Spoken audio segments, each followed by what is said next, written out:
Alors,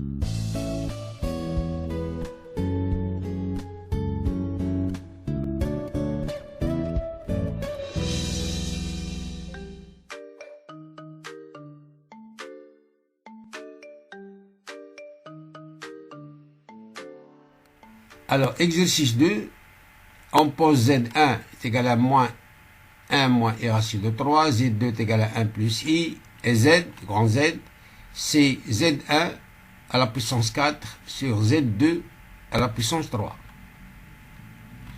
Premièrement, écris Z1 et Z2 sous la forme trigonométrique. Deuxièmement, petit a, on déduit la forme trigonométrique du nombre Z. Petit b, on déduit la valeur de cosinus pi sur 12 et sinus pi sur 12. Solution. Module de Z1, c'est racine de 1 au carré plus moins racine de 3 le tout au carré. Donc ça donne 3 plus 1 c'est 4, racine de 4 c'est 2. Donc Z1 est égal à 2, le module, fois, alors multiplié, on divise par 2, donc fois 1 demi plus I racine de 3 sur 2. Les nombres 1 demi et moins racine de 3 sur 2 sont les cosinus et sinus de moins pi sur 3. Parce que la fonction cosinus est paire. Cosinus moins pi sur 3, c'est cosinus pi sur 3, c'est 1 demi. Sinus pi sur 3, c'est racine de 3 sur 2. Et puisque la fonction sinus est impaire, donc ici, on va faire sortir le moins ici. Donc c'est moins sinus pi sur 3. Ou bien sinus de moins pi sur 3 parce que la fonction sinus est impaire. Sinus de moins x est égal à moins sinus x. Donc Z1 s'écrit sous la forme de module 2 et l'argument moins pi sur 3. Alors pour Z2, c'est la même chose. Là c'est racine de 1 au carré plus 1 au carré, c'est racine de 2. Ça c'est le module. On factorise par le module et on divise par le module. Donc, vous avez racine de 2 fois 1 sur racine de 2 plus 1 sur racine de 2 fois I. Et le nombre 1 sur racine de 2 et 1 sur racine de 2 sont les cosinus et sinus de pi sur 4. Donc, Z2, son module c'est racine de 2 et son argument c'est pi sur 4. Alors maintenant, nous avons grand Z, c'est Z1 à la puissance 4 sur Z2 à la puissance 3. Z1, nous l'avons déjà vu, c'est son module c'est 2, son argument c'est moins pi sur 3, donc à la puissance 4. Et Z2, le voilà, c'est racine de 2, pi sur 4, le tout à la puissance 3. En utilisant la formule de Moivre, donc là, la puissance ici, c'est pour 2 à la puissance 4. Mais pour l'argument, c'est la multiplication. On multiplie cette puissance-là par l'argument. Même chose là, c'est racine de 2. La puissance est ici. Pour racine de 2, c'est racine de 2 à la puissance 3. Et là, c'est la multiplication. 3 fois pi sur 4. Donc, voici Z1 qu'on a remplacé ici. Et voici Z2 ici. Alors ça, c'est 2 à la puissance 4, c'est 16. Là, c'est moins 4 pi sur 3. Là, c'est 2 racines de 2. Et là, c'est 3 pi sur 4. Alors, en utilisant les propriétés des rapports des nombres complexes, pour le module, c'est là, c'est le rapport 16 sur 2 racines de 2. Et pour l'argument, c'est la différence. Donc, moins pi sur 4, moins 4 pi sur 3, moins 3 pi sur 4. Bien sûr, 16 sur 2 racines de 2, c'est 8 sur racine de 2. Et là, on va réduire au même dénominateur, ce qui est 12. On va multiplier ici par 4 et là par 3. Donc, c'est moins 16, moins 9. C'est moins 25 pi sur 12. Là, je peux multiplier par le conjugué de racine de 2, qui est lui-même. Donc, au numérateur, ça devient 8 racines de 2. Et au dénominateur, c'est 2. Et on va simplifier par 2 avec le 8. Il reste 4 racines de 2. Alors, pour celui-là, il y a 2 pi. S'il y a moins 2 pi, moins pi sur 12. Lorsqu'on réduit au même dénominateur, on trouve moins 25 pi sur 12. Or, on sait que 2 pi, c'est une période soit pour le sinus, soit pour le cosinus. Donc, il suffit de laisser le moins pi sur 12. Parce que cosinus x plus 2kp, c'est cos x. Et sinus x plus 2kp, c'est sinus x, avec k d'un nombre, c'est un entier relatif, appartient à z. Voilà, donc grand Z a pour module 4 racines de 2 et pour argument moins pi sur 12. Alors, pour le petit b, on a Z1 à la puissance 4, on a dit c'est 16 et moins 4pi sur 3. Donc c'est 16, cosinus moins 4pi sur 3 plus i sinus moins 4pi sur 3. Alors si vous revenez aux formules trigonométriques, vous allez trouver que cosinus de moins 4pi sur 3, c'est cosinus de 4pi sur 3, la fonction cos est paire, c'est moins 1,5. Et sinus de moins 4pi sur 3, puisque la fonction sinus est impaire, donc c'est moins sinus 4pi sur 3. Donc ça donne racine de 3 sur 2. Parce que le sinus de 4pi sur 3, c'est négatif. Et avec le moins, lorsqu'on va faire sortir le moins, ça devient positif. Donc 16 fois moins 1,5, c'est moins 8. Et 16 fois i racine de 3 sur 2, c'est 8 i racine de 3. Ça, c'est Z1 à la puissance 4. Z2 à la puissance 3, c'est même chose là.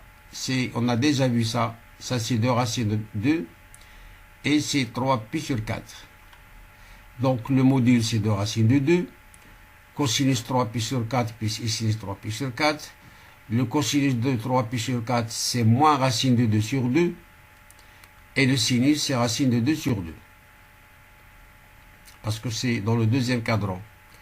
Le cosinus est négatif et le sinus est positif. Puis, on va développer, on multiplie ça par ça. Donc, 2 avec 2 s'en va. Racine 2 fois racine 2, c'est 2. Donc, c'est moins 2. Même chose là, ça reste 2i. Ça, c'est Z2 à la puissance 3. Donc, grand Z, on a déjà trouvé que est égal à sa forme trigonométrique, c'est 4 racines de 2 moins pi sur 12. Et qui en même temps est égal à Z1 à la puissance 4, Z2 à la puissance 3. Z1 à la puissance 4, c'est ça, c'est 16 moins 4pi sur 3, ou bien c'est moins 8 plus 8i racine de 3.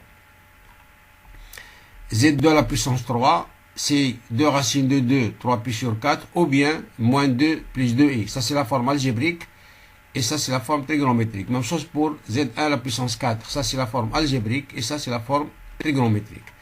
Maintenant, on a écrit ça sur la forme algébrique, toutes les deux. Puis, on va simplifier numérateur et dénominateur par moins 2. Donc, lorsque je factorise par moins 2, il reste ici 1 moins i. Et lorsque je factorise par moins 2, ça donne 4 moins 4i racine de 3. 4 moins 4i racine de 3. Alors, je vais multiplier par le conjugué de 1 moins i qui est 1 plus i, le voilà. Et au dénominateur, 1 moins i facteur de 1 plus i, sous la forme de a carré moins b carré. 1 au carré c'est 1, et i au carré moins i au carré c'est plus 1 aussi, parce que i au carré c'est moins 1. Donc ça donne 1 plus 1, c'est 2. Je vais simplifier par 2 ici, ça donne 2. Et je développe. 1 fois 1 c'est 1. Et moins i, racine de 3 fois i, et fois ici, i au carré c'est moins 1, avec le moins c'est plus. Donc ça donne racine de 3. Donc voilà. Plus i, alors i ici c'est facteur de 1. Voilà, i facteur de 1. Et ici, 1 fois moins i racine de 3, donc i facteur de moins racine de 3. Alors, ça, c'est la forme algébrique. Ça, c'est la partie réelle. Et ça, avec 2, c'est la partie imaginaire. Et, puisque c'est grand Z, et grand Z, voici sa forme trigonométrique. C'est on a vu que c'est le module, c'est 4 racines de 2.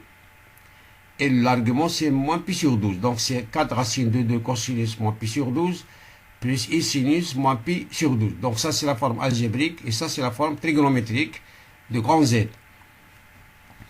Et puis, puisqu'il y a l'égalité, on va comparer la partie réelle avec la partie réelle, et la partie imaginaire avec la partie imaginaire.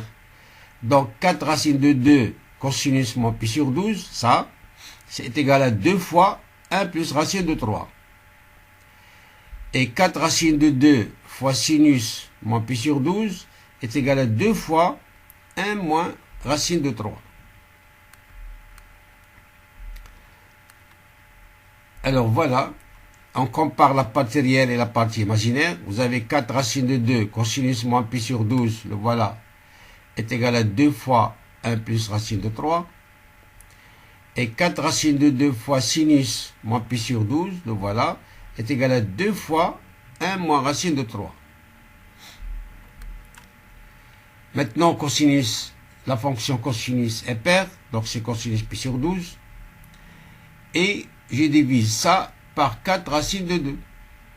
Je simplifie par 2 d'abord, donc il reste 2 racines de 2. 1 sur 2 racines de 2, facteur de 1 plus racine de 3. La fonction sinus est impaire, je vais faire sortir le moins ici, et puis simplifie par le moins. J'enlève le moins ici. Lorsque je fais sortir le moins ici, je vais l'éliminer, mais je vais changer le signe ici aussi. Donc ça donne moins 1 plus racine de 3. Moins 1 plus racine de 3. Et là, je laisse sinus pi sur 12. Et je divise ça par ça. Je simplifie par 2 ici et 4. Donc ça reste 2 racines de 2 ici. Et en haut, c'est racine de 3 moins 1. Puis, je vais multiplier numérateur et dénominateur par racine de 2. Racine 2 fois racine, c'est 2. 2 fois 2, c'est 4. Donc, au dénominateur, il reste 4. Et racine de 2 fois 1, ici, c'est racine de 2. Et là, c'est racine de 2 fois racine de 3, c'est racine de 6. Même chose là. Ici, ça donne 2 fois 2, c'est 4. Racine de 2 fois racine de 3, c'est racine de 6. Et racine de 2 fois 1, c'est moins racine de 2. Voilà. Donc, cosinus pi sur 12, c'est racine de 6 plus racine de 2 sur 4. Et là, c'est racine de 6 moins racine de 2 sur 4. Voici cosinus pi sur 12 et sinus pi sur 12.